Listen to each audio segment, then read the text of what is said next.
வாதிகாரஸ்து மாபலேஷு கதாசனா. கண்ணன் குருஷேத்திரத்தில் அர்ஜுனனுக்கு சொன்னாரு, put your efforts, result is mine. உன் கடமை செய், மிச்சதை நான் பார்த்துக்கிறேன். யுத்தம் செய், ஜெயிச்சா நாடாளுவ, செத்தா வீர சொர்க்கம் அடையுவ.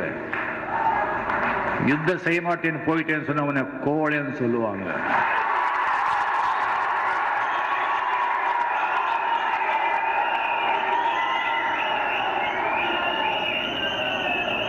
நான் எல்லாரையும் ஏற்கனவே முடிச்சுட்டேன்.